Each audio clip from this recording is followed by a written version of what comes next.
Olá, sejam muito bem-vindos a mais um estudo promovido pelo Centro Espírita Bezerra de Menezes, o Apóstolo do Bem. Se você ainda não é inscrito em nosso canal, inscreva-se. E não esqueça de clicar no sininho de notificações para poder receber um lembrete todas as vezes que um vídeo for lançado.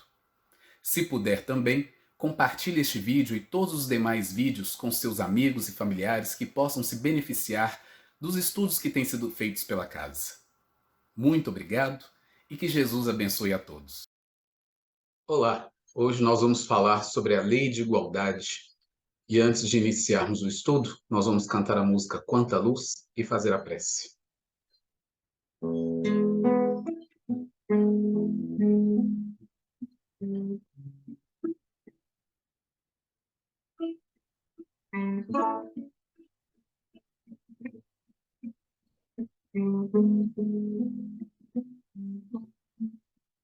Quanta luz este ambiente descendo sobre nós, vibrando em nossa mente. Quanta luz, quando assim em prece, como a alma cresce aos olhos de Jesus.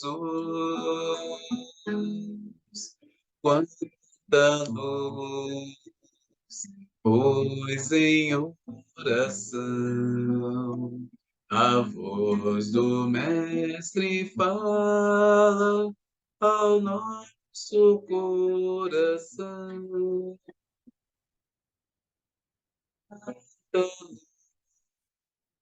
Descendo sobre nós, quanta luz,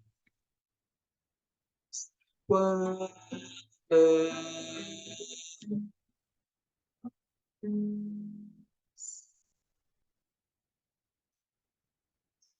Senhor Jesus, queridos amigos espirituais, nós agradecemos mais esta oportunidade do encontro e do estudo.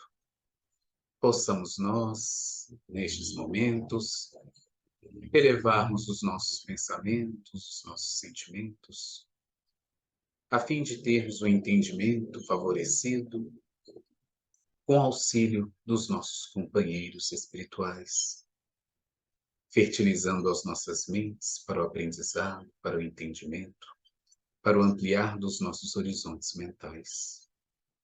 Abençoa, Senhor Jesus, a todos aqueles em necessidades diversas do corpo e do espírito, onde quer que se encontre.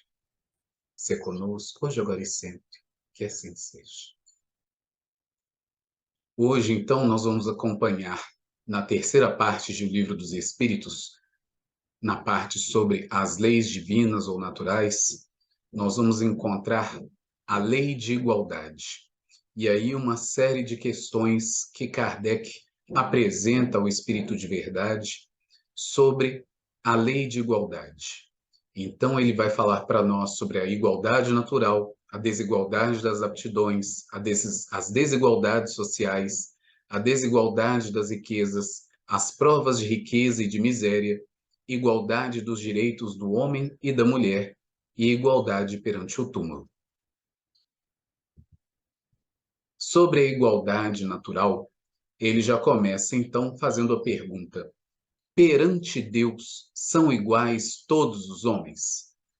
E aí a resposta clara do Espírito de Verdade é: sim, todos tendem para o mesmo fim, e Deus fez suas leis para todos.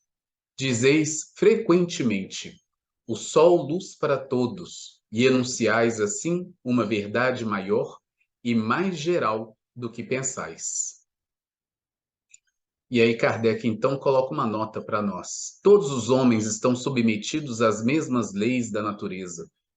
Todos nascem igualmente fracos, acham-se sujeitos às mesmas dores, e o corpo do rico se destrói como o do pobre.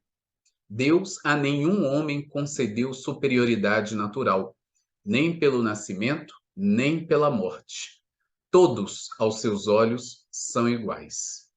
E é muito importante essa nota de Kardec, vindo junto aí da resposta de um espírito de verdade, porque ao longo da nossa história, nós, enquanto espíritos imperfeitos encarnados, e encarnados aí em outros países, outras etnias, mesmo no nosso país, e em também gêneros variados, masculino, feminino, etnias diferentes, por muitas vezes, até hoje, nós, por que qualquer que seja o motivo social, cultural, religioso, acreditamos muitas vezes termos superioridade sobre outros povos, seja pela origem, seja pelo credo, seja pelo que for. Inclusive, motivo de muitas das guerras que nós já tivemos no planeta e ainda temos até hoje ocorrendo por aí.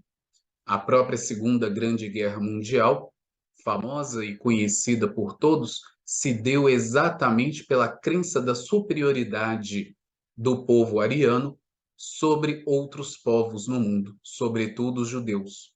Assim como outras formas também de nos julgarmos superiores aos outros, como, por exemplo, a escravidão, termos trazido, no caso, o exemplo do povo brasileiro, em sua origem, nós termos trazido tantos escravizados para o país, vindos da África, do continente africano, nos porões dos navios, acorrentados, e o resto, como vocês sabem, história.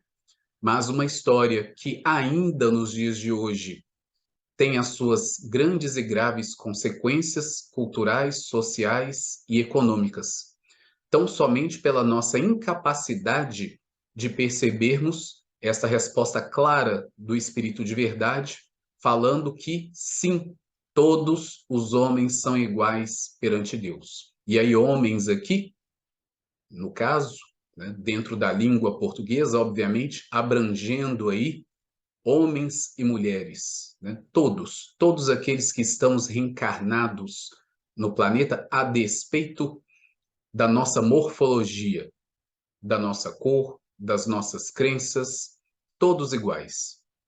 E cada vez mais nós temos que perceber isso, termos que lidar com isso de maneira responsável, de maneira lúcida, de maneira evangelizada, de acordo com os princípios da lei divina, entre vários outros direitos que vários outros grupos da nossa sociedade têm exigido ultimamente e com razão, para que nós possamos perceber que somos todos iguais. Então, essa nota de Kardec é muito importante para nós percebermos os movimentos sociais e culturais que nós temos experimentado nas últimas décadas, para podermos relembrar de algo que já estava sendo escrito, nos relembrando da lei divina desde 1857, com o lançamento de O Livro dos Espíritos. Deus a nenhum homem concedeu superioridade natural, nem pelo nascimento, nem pela morte. Todos, aos seus olhos, são iguais. E se são iguais, devemos tratar de maneira igual, sem qualquer distinção, sem qualquer preconceito. E aí, então, ele já parte para a desigualdade das aptidões. Por que não outorgou Deus as mesmas aptidões a todos os homens?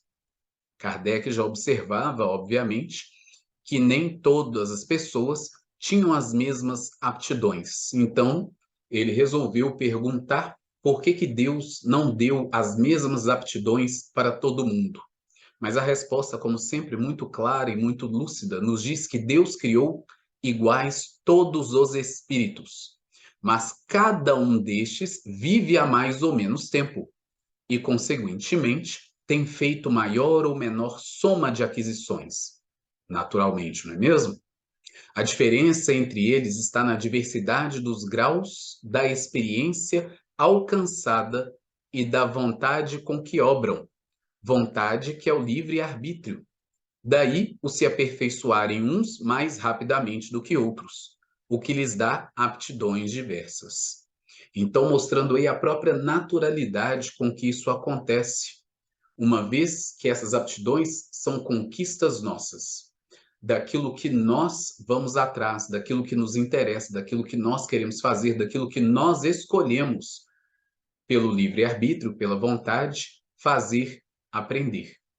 Então, se alguns, independente, claro, das circunstâncias nas quais são colocados, que é a própria escolha que nós fazemos daquilo que o livre-arbítrio nos permite escolher de provações enquanto estamos no plano espiritual, a nossa própria vontade em aprender, em desempenhar, em fazer algo, já nos coloca em pé de diferenças entre as aptidões que nós temos com outras pessoas. Na mesma faixa etária, por exemplo, nessa encarnação, que outros companheiros, outros colegas, outros amigos que eu tive, me vendo, por exemplo, aprender a tocar violão, poderiam ter também tentado aprender violão, ou outros instrumentos, ou cantar. No entanto, isso foi uma escolha minha. Eu quis aprender a tocar violão e tenho tentado me dedicar de alguma forma ao aprendizado contínuo do instrumento, que nunca termina, na verdade. Assim como esses colegas, esses amigos, esses conhecidos podem ter se dedicado a várias outras áreas, às quais eu não me dediquei. E, portanto, as nossas aptidões já se diferenciaram dali. E assim tudo da nossa vida. Eu dei um exemplo apenas na nossa encarnação. E imagine aí todas as nossas encarnações, tudo aquilo que a gente teve oportunidade ou ensejo de aprender. E também as vezes em que nós mesmos, pelo nosso livre-arbítrio, fomos preguiçosos, por exemplo, e decidimos não fazer, não aprender, não nos interessarmos por determinadas coisas. E perdemos oportunidades preciosas de desenvolver as nossas capacidades mentais, intelectuais, morais, inclusive. Então é isso. Necessária é a variedade das aptidões, a fim de que cada um possa concorrer para a execução dos desígnios da providência, no limite do desenvolvimento de suas forças físicas e intelectuais.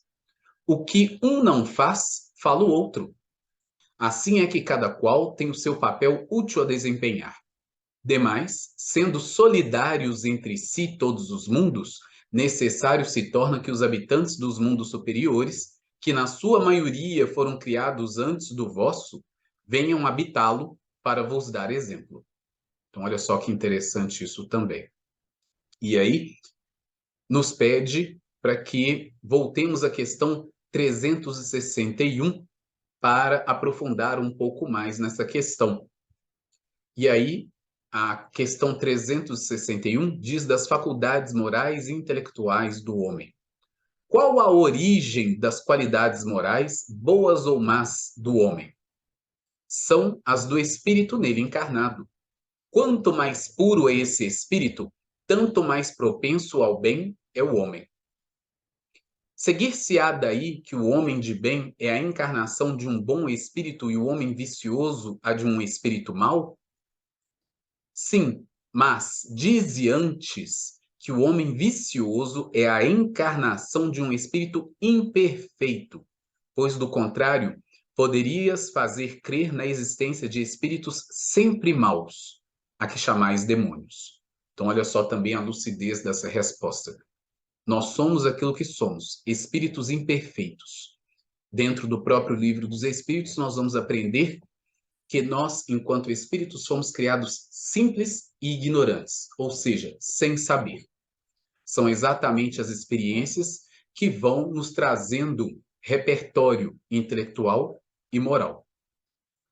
E com isso, a lei de progresso, que é outra das 10 leis que Kardec então faz perguntas aqui na terceira parte do Livro dos Espíritos, vai nos fazendo evoluir, ter conquistas no campo da inteligência e no campo da moralidade, do sentimento.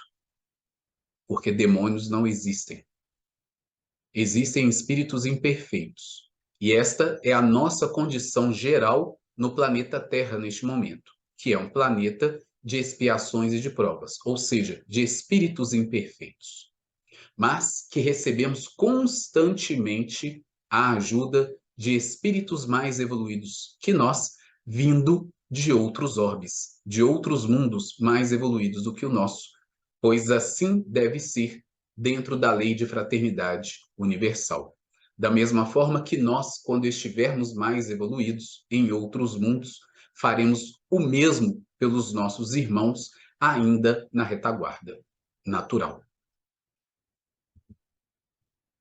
Então, voltando à questão 805, Kardec pergunta: passando de um mundo superior a outro inferior, conserva o espírito integralmente as faculdades adquiridas? Sim, já temos dito que o espírito que progrediu não retrocede. Então, repito. Sim, já temos dito que o espírito que progrediu não retrocede. Poderá escolher no estado de espírito livre um invólucro mais grosseiro, ou posição mais precária do que as que já teve. Porém, tudo isso para lhe servir de ensinamento e ajudá-lo a progredir. E aí nos pede para irmos à questão 180.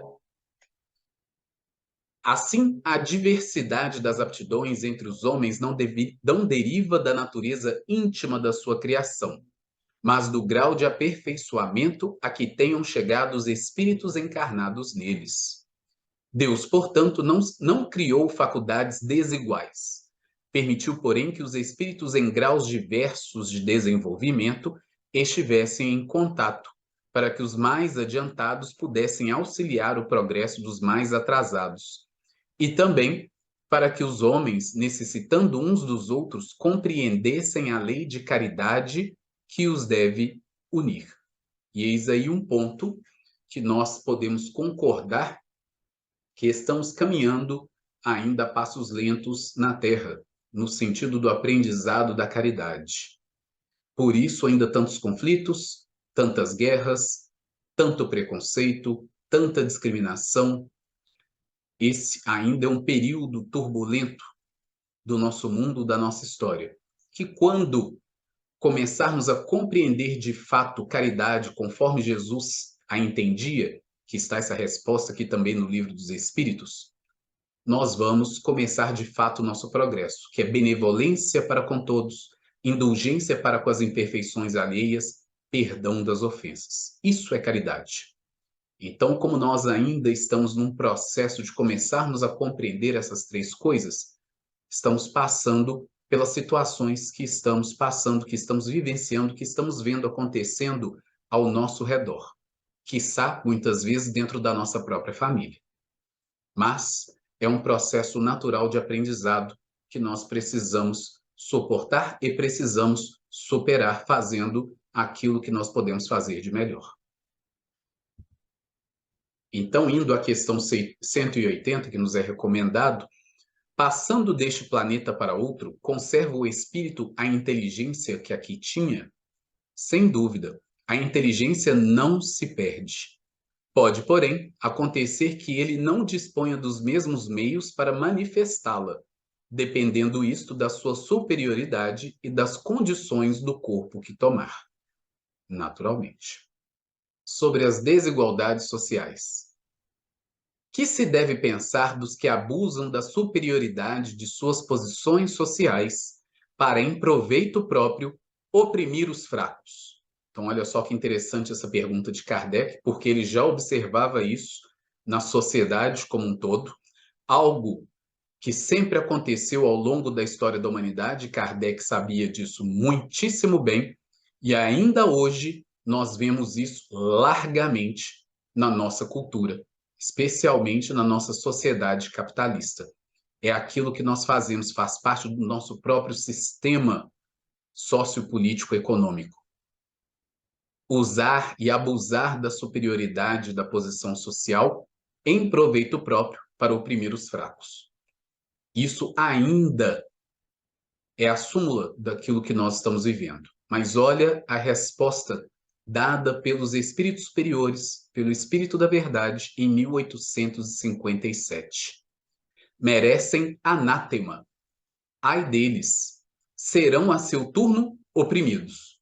Renascerão numa existência em que terão de sofrer tudo o que tiverem feito sofrer aos outros. Lei de causa e efeito. E aí nos pede para ir à questão 684, que também fala sobre isso, na lei do trabalho, na lei de trabalho, ainda na terceira parte do Livro dos Espíritos. Então, sobre o limite do trabalho-repouso, Kardec havia perguntado: que se deve pensar dos que abusam de sua autoridade, impondo a seus inferiores excessivo trabalho? Isso é uma das piores ações. Todo aquele que tem o poder de mandar é responsável pelo excesso de trabalho que imponha a seus inferiores, porquanto, assim fazendo, transgride a lei de Deus. E aí nos pede para poder regressar um pouco mais, ainda no Livro dos Espíritos, na questão 273, que é a escolha das provas. Será possível que um homem de raça civilizada reencarne por expiação numa raça de selvagens? É, mas depende do gênero da expiação. Um senhor que tenha sido de grande crueldade para os seus escravos poderá, por sua vez, tornar-se escravo e sofrer os maus tratos que infligiu a seus semelhantes. Um que em certa época exerceu o mando pode, em nova existência, ter que obedecer aos que se curvaram ante a sua vontade. Ser-lhe-á isso uma expiação que Deus lhe imponha se ele abusou do seu poder. Também um bom espírito pode querer encarnar no seio daquelas raças, ocupando posição influente para fazê-las progredir. Em tal caso, desempenha uma missão. Então, olha só que coisa interessante. A gente vê aí que é algo completamente contrário à lei divina, o abuso da nossa autoridade, da nossa posição de poder para oprimir as outras pessoas em quaisquer tipo de relações sociais, incluindo o próprio trabalho. E eis aí o pilar da nossa sociedade moderna, que é o capitalismo. Então, como doutrina espírita é ciência, filosofia e religião, nós precisamos sim observar muito bem naquilo que diz respeito à nossa sociedade. Nós temos aí a própria sociologia e a própria filosofia para nos ajudar a pensar, né? Aqueles que, porventura, já tenham estudado um pouco de sociologia, de filosofia na escola, na faculdade, ou mesmo por conta própria, considerando que Kardec era bem versado nessas escolas e por isso ele fez essas perguntas muito sábias, muito inteligentes, mas muito importantes para nós ainda nos dias de hoje. Nós observando aí, se nós formos pensar, a despeito, obviamente, de não podermos acolher tudo, considerando as leis divinas e o conhecimento do Evangelho, mas tudo aquilo de acertado que o nosso companheiro Karl Marx, né, o espírito de Karl Marx, enquanto estava reencarnado na Terra, falando, por exemplo, sobre as relações de poder, de trabalho, sobre mais-valia, e o nosso processo econômico de capitalismo ser fundamentado exatamente sobre isso. Então, quando a gente vai estudar isso, a gente percebe que esta parte, pelo menos, dentro do conceito teórico de como as pessoas são exploradas para proveito de uns poucos que têm dinheiro, que estão enriquecendo às custas de outros, sem, na verdade, fazer nada para a sociedade como um todo, apenas de acúmulo e de exploração do trabalho, da força de trabalho, nas palavras de Marx, da mais-valia das pessoas, nós observamos aí exatamente aquilo que o Espírito de Verdade quis dizer, né? Serão a seu turno oprimidos, renascerão numa existência em que terão de sofrer tudo o que tiverem feito sofrer aos outros. E isso é muito importante, muito interessante para nós, porque não indo longe dentro da própria literatura espírita, quando nós vamos ler um Nosso Lar, por exemplo, nós vemos que as relações sociais, as relações de trabalho são muito diferentes daquelas que nós encontramos aqui na Terra, dentro do nosso regime moderno de capitalismo. É um sistema completamente diferente. E é algo que está acontecendo neste momento. Nós tivemos acesso a este livro pela psicografia de Chico Xavier, entre as décadas, final da década de 30 para início da década de 40, Nós estamos no ano de 2023 e nós já estávamos vendo o modelo social, político e econômico de uma cidade espiritual que nem é de espíritos altamente evoluídos, pois que a cidade de nosso lar está colada, vamos dizer assim, nas vizinhanças do umbral na Terra, sobre a cidade do Rio de Janeiro, exatamente para poder auxiliar aos companheiros, aos nossos irmãos espirituais desencarnados, ainda se encontrando em situações penosas no umbral, nas regiões umbralinas. E nós já encontramos esse tipo de modelo de trabalho, de sociedade.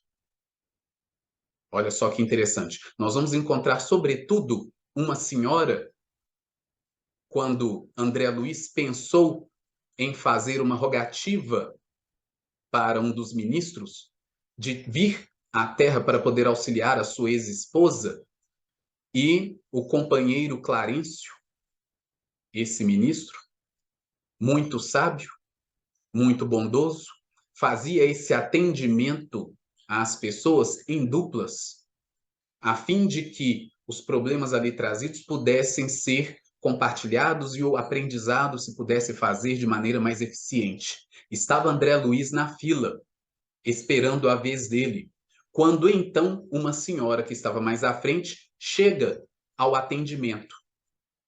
E só o que ela sabia fazer era reclamar, porque ela queria ajudar os entes queridos dela na Terra, encarnados, e Clarencio então pergunta para ela quantos bônus hora ela apresentava, ou seja, a moeda, vamos dizer assim, que se usa em nosso lar, aquilo que você faz por merecer, considerando o trabalho que você já ofereceu aos outros, para a cidade, para a comunidade de nosso lar. E aí ela apresenta uma quantidade ínfima, ridícula mesmo. E aí ele fala, mas a oportunidade de trabalho não faltou. Nós colocamos a senhora no setor X. Eu não vou me lembrar aqui agora se eram as câmaras de retificação, mas ela reclama do lugar. Fala que o serviço era muito pesado, muito difícil, muito complicado. Ele fala, certo, muito justo. E então, não faltando oportunidade de trabalho, nós realocamos a senhora para o local tal. Aí ela também reclama do lugar. Ele fala, e aí, tentando ainda manter essa possibilidade de trabalho aberto, nós colocamos a senhora no local tal. Ela também reclamou do local. Ela não chegou a ficar dias em cada um desses locais. E foi se internar, por assim dizer, nos campos de repouso. E é então quando ele fala e explica para ela e para nós, através de André Luiz, que através do trabalho que se faz para os outros, considerando a comunidade que vivia aquele momento em nosso lar, é que os espíritos da cidade de nosso lar faziam por merecer a sua moeda, o seu bônus hora, para a satisfação das suas necessidades e também para poder colocar isso a serviço de outras pessoas que eles considerassem justo e necessário auxiliar. André Luiz entendeu a mensagem imediatamente, levantou-se da fila sem receber o atendimento ao qual ele tinha ido procurar e foi imediatamente para as câmaras de retificação pegar uma vassoura e começar a trabalhar. No final do dia, Narcisa, enfermeira e uma grande amiga de André Luiz, que vai auxiliá-lo depois, mais tarde também, só passa por ele vendo-o trabalhar com alegria, tendo entendido essa mensagem e percebe que finalmente ele tinha entendido qual era o papel dele naquela sociedade, naquela comunidade. Então, isso é um exemplo curto e rápido para quem ainda não leu O Nosso Lar, de André Luiz, perceber as diferenças sociais entre aquela cidade, que nem é uma cidade de espíritos muito evoluídos, para nós, no modelo social e econômico que nós temos, e que muita gente, por estranho que possa parecer, talvez não compreendendo de fato as leis divinas e o evangelho, vê o tamanho horror que é o nosso sistema político e econômico, o como ele favorece apenas aqueles que já possuem poder e dinheiro, explorando do trabalho e da força de trabalho oprimindo aqueles que estão abaixo. Na promessa mentirosa de que se nós trabalharmos muito, nós podemos chegar também à mesma posição. Mas o sistema não foi feito para isso. Quando nós estudamos de fato, cientificamente, essas questões, e lembrando, doutrina espírita é também ciência. Então, ela nos convida ao uso da inteligência, do raciocínio. O próprio Kardec já falou isso para nós mais de uma vez. Que é importantíssimo o uso da nossa inteligência, do nosso raciocínio. Nós precisamos estudar todas as outras coisas do nosso mundo para que nós possamos compreender melhor a doutrina espírita. Então é quando nós vemos aí ele perguntando sobre desigualdades sociais, ele já percebia essas coisas. E então precisava entender, porque aquilo era o que estava acontecendo e ainda acontece conosco, enquanto encarnados, espíritos imperfeitos. Mas e para a lei divina? Como a lei divina enxerga isso de fato? Vai haver uma consequência? Que tipo de consequência é essa? Então nós estamos vendo aqui. A resposta é clara. Existe consequência. Existe lei de causa e efeito. E nós não podemos nos esquecer disso. Então, isso é uma coisa muito importante. Inclusive, dentro da polaridade política que acontece na maioria dos países, nós compreendermos, por exemplo, o que significa ser uma pessoa que se afiniza com a ideologia da direita e com a ideologia da esquerda. Porque nós estamos no mundo. A lei de Deus é uma coisa, e nós precisamos tentar viver de acordo com ela na melhor das nossas habilidades e capacidades. Mas ainda devemos à sociedade, ao lugar em que estamos, aos nossos irmãos de jornada, o conhecimento, entendimento e responsabilidade sobre essas questões também, para que nós possamos tomar melhores escolhas.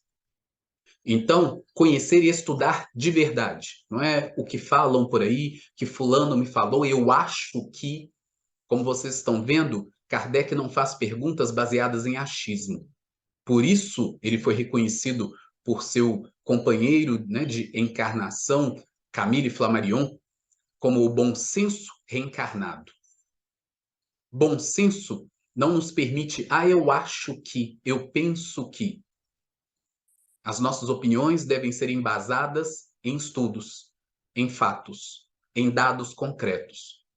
Então é só quando a gente estuda de verdade o que é a ideologia de direita ou a ideologia de esquerda, nós vamos ter capacidade de raciocinarmos e, como diz Kardec, usar o crivo da razão para podermos ver aquilo que se alinha melhor com os nossos pensamentos, com os nossos desejos, daquilo que a gente pensa das pessoas que estão ao nosso redor, de como nós podemos fazer uma sociedade mais justa.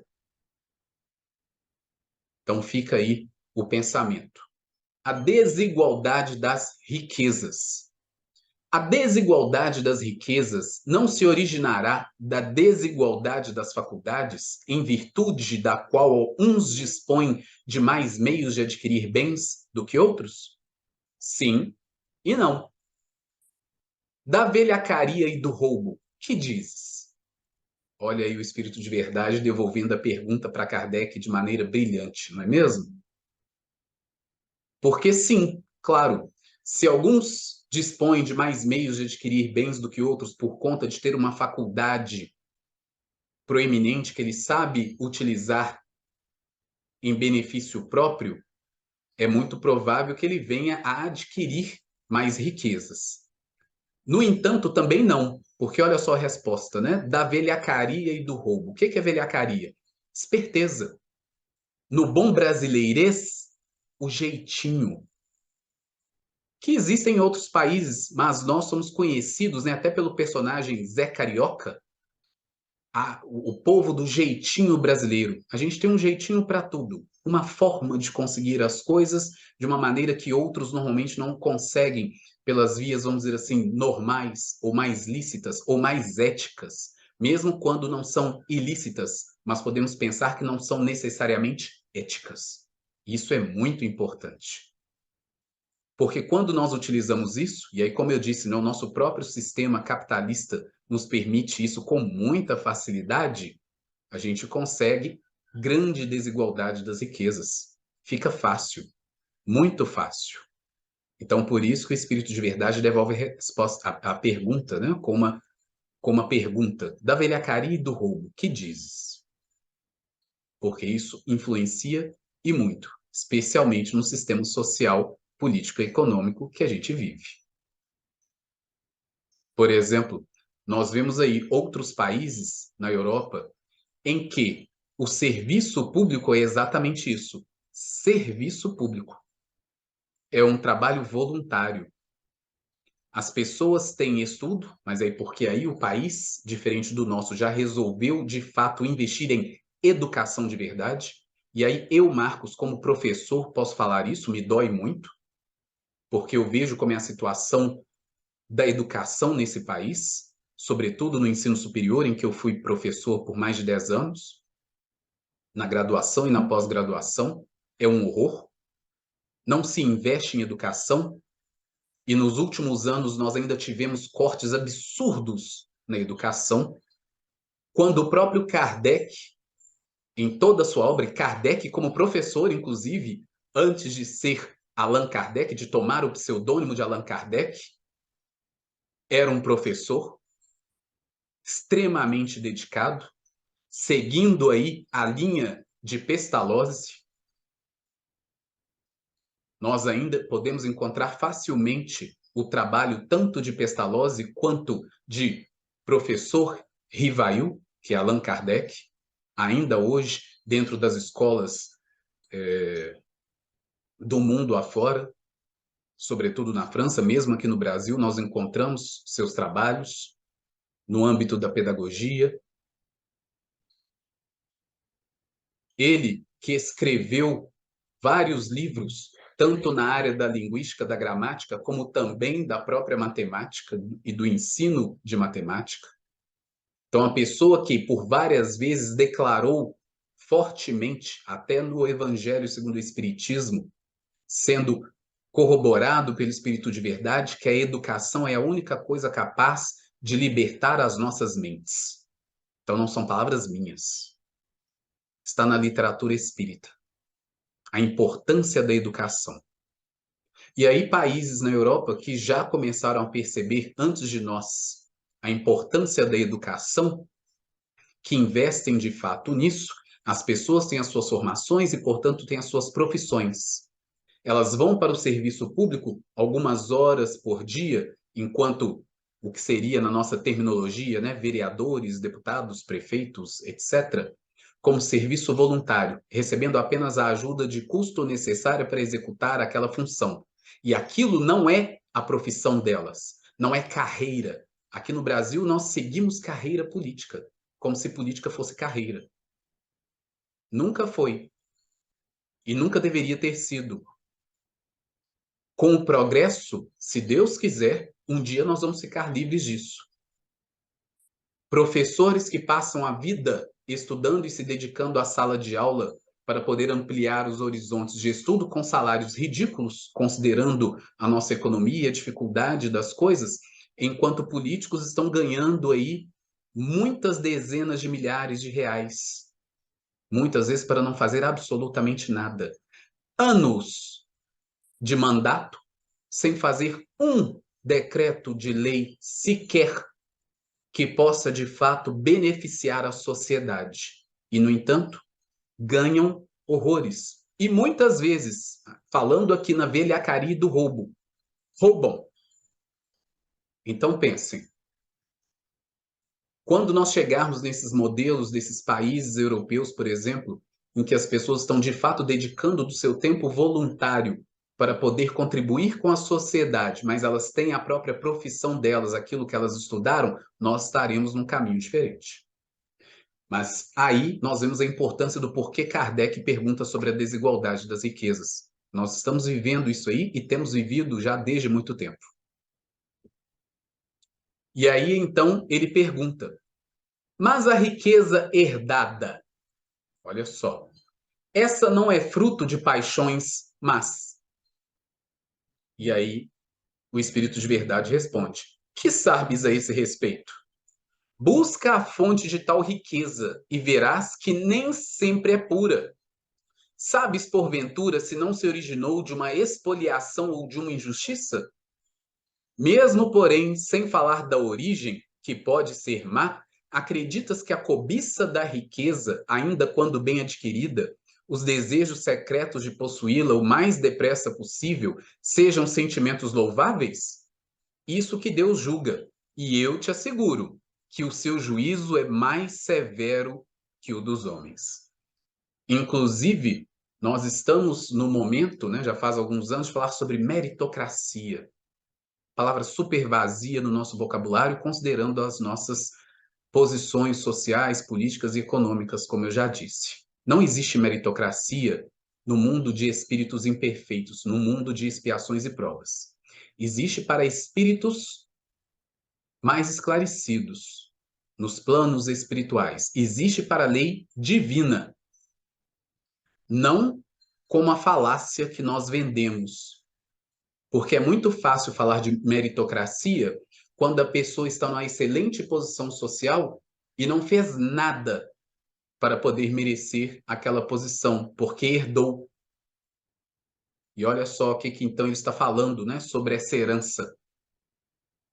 Nós estamos vivendo, né, o momento de vários herdeiros por aí, como, por exemplo, né, Elon Musk, né, que as pessoas querem fazer acreditar que deu muito duro, muito trabalho para poder chegar na posição que chegou, respeitando a inteligência do mencionado, né, e daquilo que ele tem feito atualmente para poder contribuir com a sociedade de alguma forma, nós não podemos negar que isso simplesmente veio do zero. Vem de uma família rica, muito rica, e teve um ponto de partida para isso. Mas é como o Espírito de Verdade diz, que nós sabemos a respeito de como essa riqueza foi obtida. Nós não sabemos. Nós não poderíamos dizer, né, se porventura não se originou de uma expoliação, de uma injustiça. E assim vários outros.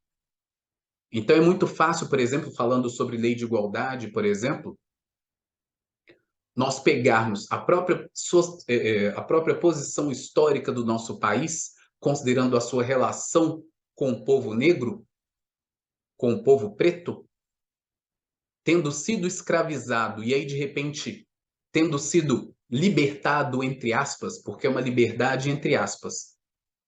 Essas pessoas foram escravizadas séculos. De repente, são libertadas. Os brancos, ricos, poderosos, continuaram tendo o que sempre tiveram. Não foram de verdade abalados. Só passaram a ter que pagar mixaria para que essas pessoas continuassem fazendo o trabalho delas. Sem condições, sem estudo, sem infraestrutura, e daí as nossas favelas, no que politicamente correto atualmente é dizer aglomerados.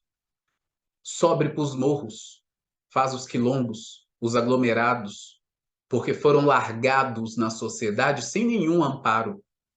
E aí é muito fácil falar em igualdade ou sobre meritocracia, porque aí essas pessoas, por conta do preconceito e do racismo, tiveram muito menos chances sociais, de trabalho, no próprio quesito, né, de formação de famílias, e aí foi perpetrando, né, essas heranças sociais e culturais de famílias negras na pobreza, obviamente, porque qual rico negro existia da época da escravidão?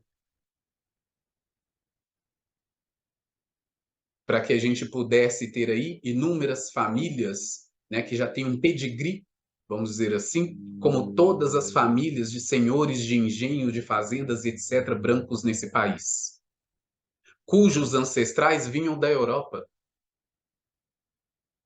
E aí chegavam aqui e se diziam donos daquela terra, daquele pedaço de terra. Agora eu sou o dono desse pedaço de terra. Olha que bacana, né? É uma expoliação. Os índios já estavam aqui, para todos os efeitos, eram donos da terra. Donos da terra. O que é que nós fizemos com eles?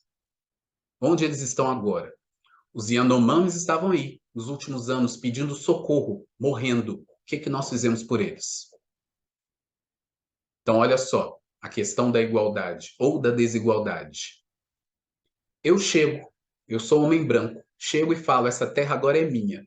E trago um monte de escravizados nas correntes e falo, trabalhem se quiserem comer e não quiserem apanhar de chicote. Sem dignidade nenhuma. Depois são libertados, sem nenhuma estrutura. E a nossa sociedade foi desenvolvendo em cima disso. E aí nós chegamos no século XXI falando sobre meritocracia. Muita gente reclamando contra as cotas nas universidades. Eu, particularmente, sou de antes do período de cotas. Poderia ter me beneficiado delas quando fiz vestibular no ano de 1997. Não precisei delas. Passei de primeiro, em 22º lugar. Ótimo, bacana para mim. Estudei muito para poder conseguir isso, sem ter condições financeiras de fazer um cursinho. Mas aí vai exatamente de como que a gente usa a inteligência daquilo que a gente quer. Mas eu não posso contar e, por conta disso, falar contra os meus próprios irmãos negros de que eles não necessitam de cota só porque eu tive a oportunidade, mesmo estudando numa escola pública a vida inteira, mas gostando muito de estudar, tive condições intelectuais de passar no vestibular. Quando a maior parte dos meus colegas que também eram negros não conseguiram, não tiveram condições, porque tinham vidas ainda mais difíceis do que a minha. Mas isso é muito difícil para muita gente entender. Então a gente tem que falar abertamente, doa quem doer, perdoem. Mas essa é a verdade. E por isso Kardec precisava discutir. E o espírito de verdade, como verdade, precisava trazer todas essas coisas para nós, porque elas nos doem no íntimo. Isto é a verdade. Então é uma falácia falar, e é uma falácia ainda maior acreditar em meritocracia. É por isso que nós precisamos das cotas. Porque essas pessoas não têm as mesmas condições do que os brancos. E de que outras pessoas privilegiadas na nossa sociedade, que nem se percebem privilegiadas por uma série de quesitos e de questões, são privilégios. Então nós temos que repensar as coisas na nossa sociedade a fim de realmente equalizarmos a situação. Aí é que está. E por isso nós precisamos pensar bem, entender bem dessas coisas, inclusive historicamente, para que a gente não fale besteiras. Porque é o que nós estamos vivendo neste momento. Fala-se muita besteira, sem estudar, sem estar na posição dessas pessoas, sem entender o contexto, sem ter vivenciado e saber o que de fato isso significa. Aos que mais tarde herdam uma riqueza inicialmente mal adquirida, alguma responsabilidade cabe por esse fato? Olha que pergunta interessante a de Kardec. É fora de dúvida que não são responsáveis pelo mal que outros hajam feito, sobretudo se o ignoram, como é possível que aconteça.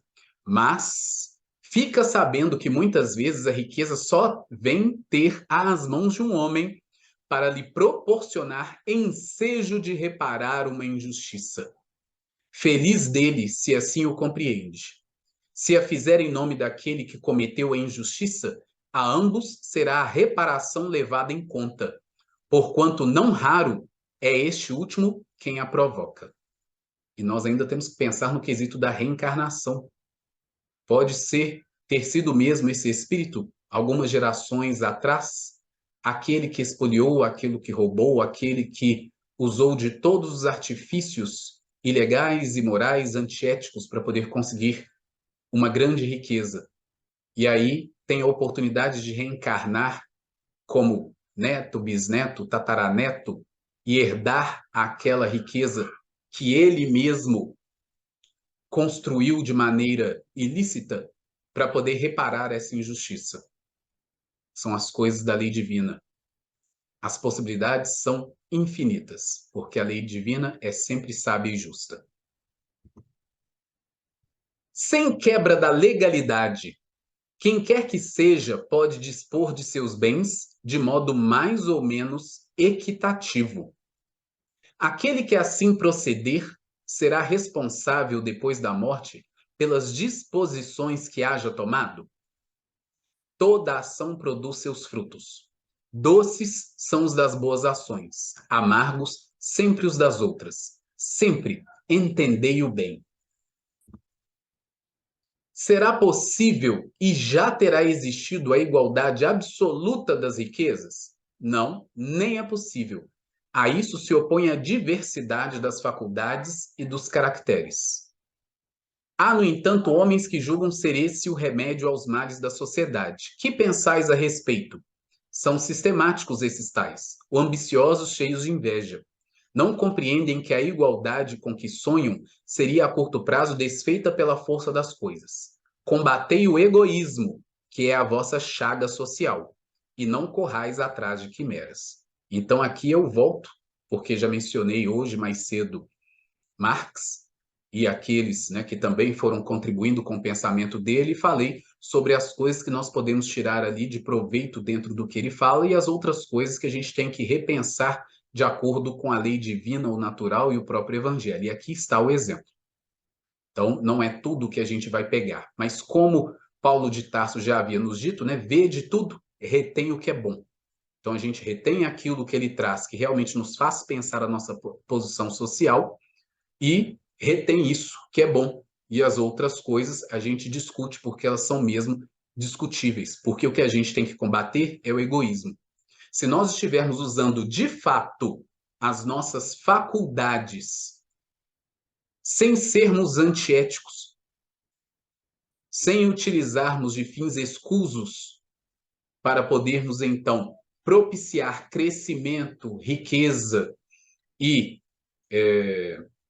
bens para a sociedade, aí sim nós estamos nos livrando do egoísmo e estamos provendo meios de possibilidade iguais para todos se desenvolverem dentro das suas próprias faculdades, sem explorarmos a ninguém. Então agora eu vou voltar ao exemplo que eu dei em o livro Nosso Lar, de André Luiz, porque tinha o gancho aqui, sobre aquela senhora reclamona que estava lá, vamos dizer assim, internada nos campos de repouso, porque achava que todo tipo de trabalho em nosso lar era muito pesado para ela, porque estava pensando apenas nela, né? O egoísmo falando mais alto. E ainda assim, ela tinha em nosso lar acesso a todas as suas necessidades básicas. Ela tinha moradia básica, ela tinha alimentação básica e ela tinha vestuário básico. Olha só que interessante, né? Vocês vão pensar assim, mas como assim moradia, alimentação, vestuário? As pessoas em nosso lar, como eu disse, sendo uma cidade de espíritos não muito mais evoluídos que nós aqui na Terra, se alimentam, e inclusive há todo um capítulo falando sobre alimentação em nosso lar, fala sobre vestuário, e fala sobre moradia. Inclusive, depois de passar um bom tempo hospedado nas camas de retificação, André Luiz vai se tornar hóspede na casa de Dona Laura, mãe de Lísias, que se torna um grande amigo de André Luiz. Então, fala sobre essas três coisas. E olha só, três coisas importantíssimas aqui na Terra também. Coincidência, né? Só que não. E nós, muitas vezes, por não entendermos o princípio, ainda que possamos discutir a execução, porque outros países mais desenvolvidos nesse setor do que nós fazem a mesma coisa que nós fazemos sobre auxiliar as pessoas que estão em necessidades, que aqui no nosso país a gente chama, por exemplo, de Bolsa Família. E nós vamos encontrar isso em outros países do mundo por aí. No Canadá nós temos na Alemanha, nós temos na Austrália, nós temos em vários países. Quando as pessoas não estão tendo condições, por que razão que seja, de se sustentar, existem os programas do governo que provêm para essas pessoas as suas necessidades básicas. Nosso lar faz o mesmo. Essa senhora voluntariamente não queria trabalhar, não queria ser útil, não queria largar do seu próprio egoísmo. E ainda assim, a cidade de Nosso Lar provia as necessidades básicas dela. alimentação, alimentação e moradia. Então, para poder pensar. Mas nós aqui reclamamos, achamos muitas vezes um absurdo e chamamos essas pessoas que recebem esses auxílios de preguiçosos. Então está nos faltando mesmo caridade. É por isso que nós passamos pelas situações que nós passamos. Nós merecemos. Temos merecido. E vamos continuar merecendo enquanto não mudarmos a nossa postura em relação a isso. Enquanto o egoísmo imperar em nós. Nós vamos continuar merecendo. Por não ser possível a igualdade das riquezas, o mesmo se dará com o bem-estar? Não, mas o bem-estar é relativo e todos poderiam dele gozar se entendessem convenientemente, porque o verdadeiro bem-estar consiste em cada um empregar o seu tempo como lhe apraza, e não na execução de trabalhos pelos quais nenhum gosto sente. Como cada um tem aptidões diferentes, nenhum trabalho útil ficaria por fazer. Em tudo existe o equilíbrio, o homem é quem o perturba. Será possível que todos se entendam? Os homens se entenderão quando praticarem a lei de justiça. Olha só. Há pessoas que, por culpa sua, caem na miséria. Nenhuma responsabilidade caberá disso à sociedade? Olha aí, Kardec sendo, como sempre, cirúrgico, indo com o dedinho na nossa ferida. Especialmente pensando em dias de hoje, que é quando nós temos que pensar, nós estamos no aqui e agora. Mas certamente, já dissemos que a sociedade é muitas vezes a principal culpada de semelhante coisa. Demais, não tem ela que velar pela educação moral dos seus membros? Quase sempre é a má educação que lhes falseia o critério, ao invés de sufocar-lhes as tendências perniciosas. Então, olha só, é muito fácil nesse nosso país, por exemplo, nós julgarmos de antemão, muitas vezes infelizmente certos, de que a maioria dos criminosos do país que nós vamos encontrar estão nas favelas e são negros. Mas aí nós temos que pensar exatamente nos ascendentes históricos que eu falei, sendo trazidos escravizados, trabalhando sob chicotadas, depois largados para poder ficar na periferia, nos morros, fazer favelas sem nenhuma condição social de estrutura, de moradia, de educação, que todos os brancos continuaram tendo acesso à escola, acesso à educação, acesso à instrução formal.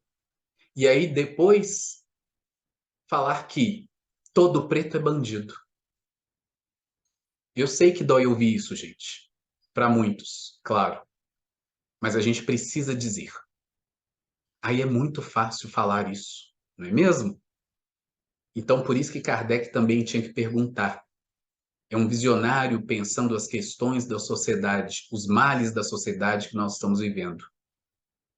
Então, já dissemos que a sociedade é muitas vezes a principal culpada de semelhante coisa. Então, a gente mesmo criou essas situações, já de encarnações anteriores. Estamos vivendo os efeitos contínuos, esperando a oportunidade de cortá-los, acabar com eles, começar a ter uma nova visão, uma outra visão e consertarmos. Ainda não conseguimos consertar de fato. Começamos, né, com alguns programas, como por exemplo aí as cotas, que a gente ainda reclama, tentando verbas adequadas para a educação, porque a escola pública da periferia, para quem já foi, já teve a coragem de ir, é muito diferente da escola pública de bairros melhores. Tem laboratório, tem computador, tem cadeiras. Pode parecer ridículo, né? Falar que tem cadeiras, tipo, mas não é óbvio, uma sala de aula não deve ter cadeiras. Vai num aglomerado, se tiver coragem, entra numa escola pública situada no pé do aglomerado, da favela, e vê se tem cadeira, se tem mesa, se tem computador, se tem acesso à internet. Durante a pandemia a gente viu que bacana que foi. Só que não. Então é culpa nossa. E a gente ainda não faz o suficiente para poder mudar essas coisas, para poder chegar à lei de igualdade conforme Deus decretou no universo e Kardec estava tentando codificar, compilar para o nosso entendimento. E aí ele pede para poder ir à questão 685, que é também sobre limite do trabalho e repouso. Tem o homem o direito de repousar na velhice? Sim, que a nada é obrigado, senão de acordo com as suas forças. Mas que há de fazer o velho que precisa trabalhar para viver e não pode? O forte deve trabalhar para o fraco. Não tendo este família, a sociedade deve fazer as vezes desta. É a lei de caridade. No entanto, o que a gente vê no que diz respeito às nossas leis, ainda falando sobre os aposentados, sobre os pensionistas, sobre os cortes, as reduções, ou o tempo que estamos impondo aos nossos idosos de trabalhar até que finalmente consigam a sua aposentadoria a valores ignóbeis, é que a gente precisa pensar. Quantas pessoas nós testemunhamos nos edifícios do INSS, por exemplo, visivelmente debilitados, sem a menor condição de trabalhar, subindo escadas, se arrastando, porque o elevador não está funcionando convenientemente para poder conseguir uma perícia, para finalmente conseguir a sua aposentadoria. Coisas que nós temos que pensar. Poderia dar vários exemplos aqui, mas melhor a gente nem ir por essa vereda. E aí então as provas de riqueza e de miséria. Por que Deus a uns concedeu as riquezas e o poder, e a outros a miséria? Para experimentá-los de modos diferentes. Além disso, como sabeis, essas provas foram escolhidas pelos próprios espíritos, que nelas, entretanto, sucumbem com frequência. Qual das duas provas é mais terrível para o homem? A da desgraça ou a da riqueza? São-no tanto uma quanto outra. A miséria provoca as queixas contra a providência. A riqueza incita a todos os excessos. Estando o rico sujeito a maiores tentações, também não dispõe, por outro lado, de mais meios de fazer o bem? Mas é justamente o que nem sempre faz. Torna-se egoísta, orgulhoso e insaciável. Com a riqueza, suas necessidades aumentam e ele nunca julga possuir o bastante para si unicamente.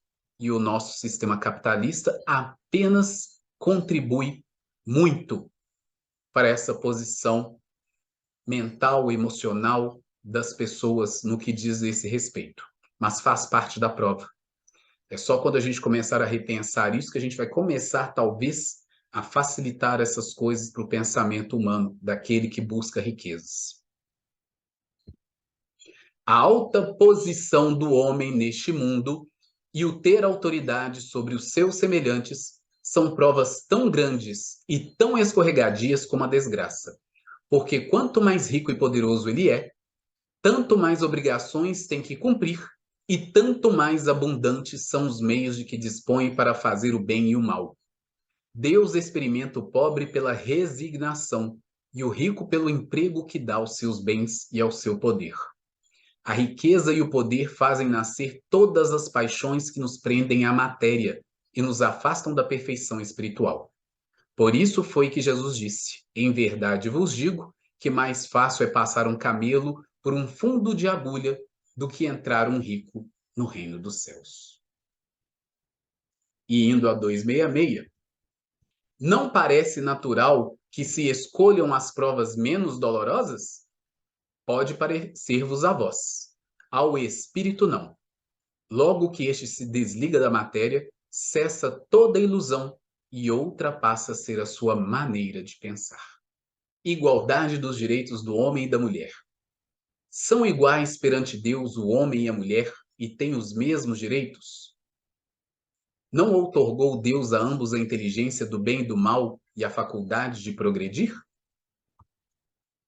Donde provém a inferioridade moral da mulher em certos países? do predomínio injusto e cruel que sobre ela assumiu o homem. É resultado das instituições sociais e do abuso da força sobre a fraqueza. Entre homens moralmente pouco adiantados, a força faz o direito. Com que fim mais fraca fisicamente do que o homem é a mulher?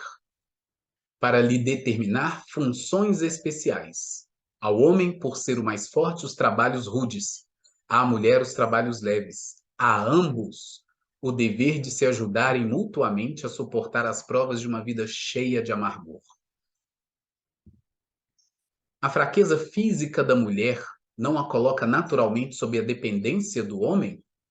Deus a uns deu a força para protegerem o fraco e não para o escravizarem. E aí Kardec coloca a nota.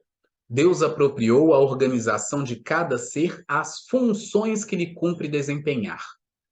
Tendo dado à mulher menor força física, deu-lhe ao mesmo tempo maior sensibilidade, em relação com a delicadeza das funções maternais e com a fraqueza dos seres confiados aos seus cuidados. As funções a que a mulher é destinada pela natureza terão importância tão grande quanto as deferidas ao homem? Sim, maior até. É ela quem lhe dá as primeiras noções de vida. Sendo iguais perante a lei de Deus, devem os homens ser iguais também perante as leis humanas? O primeiro princípio de justiça é este: não façais aos outros o que não quereríeis que vos fizessem. Muito claro isso, né, gente? Especialmente em dias de hoje, com essas atrocidades que nós temos visto e com tanto de feminicídio por aí aumentando, né? Somos um dos países que mais mata mulheres no mundo. É para a gente pensar. Assim sendo, uma legislação, para ser perfeitamente justa, deve consagrar a igualdade dos direitos do homem e da mulher? Agora, olha só que interessante. Dos direitos, sim. Das funções, não. Preciso é que cada um esteja no lugar que lhe compete. Ocupe-se do exterior o homem e do interior a mulher, cada um de acordo com a sua aptidão. A lei humana, para ser equitativa, deve consagrar a igualdade dos direitos do homem e da mulher. Todo privilégio a um ou a outro concedido é contrário à justiça. A emancipação da mulher acompanha o progresso da civilização. Olha isso. A emancipação da mulher acompanha o progresso da civilização. Sua escravização marcha de par com a barbaria. Os sexos, além disso, só existem na organização física. Visto que os espíritos podem encarnar num e noutro, sob esse aspecto, nenhuma diferença há entre eles. Devem, por conseguinte, gozar dos mesmos direitos. Gente, olha que lindo essa última parte, né? Os sexos, além disso, só existem na organização física.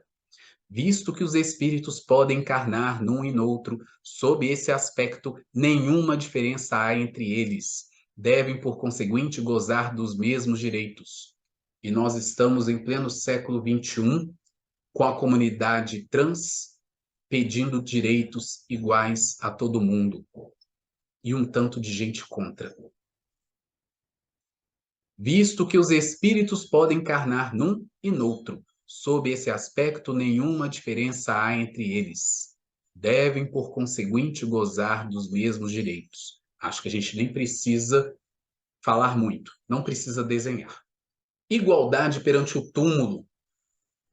De onde nasce o desejo que o homem sente de perpetuar sua memória por meio de monumentos fúnebres?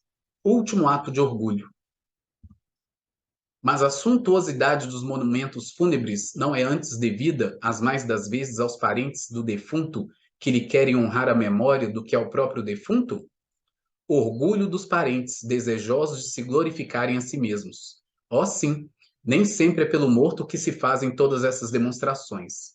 Elas são feitas por amor próprio e para o mundo, bem como por ostentação de riqueza. Supões, porventura, que a lembrança de um ser querido dure menos no coração do pobre? que não lhe pode colocar sobre o túmulo senão uma singela flor? Supões que o mármore salva do esquecimento aquele que na terra foi inútil? Reprovais então de modo absoluto a pompa dos funerais? Não, quando se tem em vista honrar a memória de um homem de bem, é justo e de bom exemplo. O túmulo é o ponto de reunião de todos os homens. Aí terminam inelutavelmente todas as distinções humanas. Em vão tenta o rico perpetuar sua memória, mandando erigir fastuosos monumentos. O tempo os destruirá, como lhe consumirá o corpo. Assim o quer a natureza. Menos perecível de que seu túmulo será a lembrança de suas boas e más ações. A pompa dos funerais não limpará das suas torpezas, nem o fará subir um degrau que seja na hierarquia espiritual. Então, gente, é isso daí. Eu agradeço pela paciência de nos ouvir, de pensar junto conosco. Espero que tenha feito pensar. E aí eu vou recomendar mais uma vez a leitura do livro Nosso Lar, que além de trazer a história do André Luiz, quando a gente lê com muita atenção, nos mostra inúmeras dessas questões que nós colocamos hoje, sobretudo nessas questões sobre os direitos do homem e da mulher, sobre a igualdade dos direitos, mas a questão das funções de cada um, que é muito bem exemplificada nas palavras de Dona Laura através do livro, nas funções que ela mesma tinha em Nosso Lar, para a gente poder pensar o que é isso.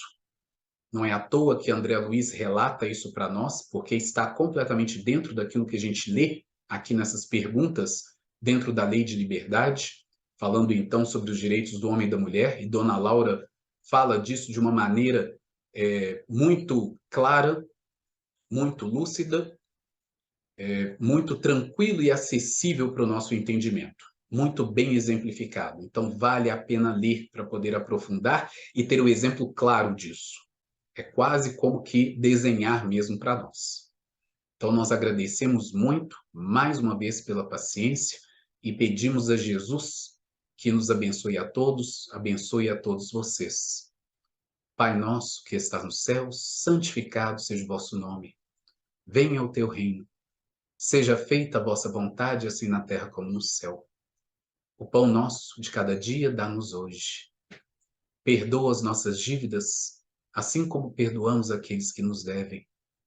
Não nos deixeis cair em tentações, mas livra-nos de todos os males, pois vosso é o reino, o poder e a glória para sempre. Amém.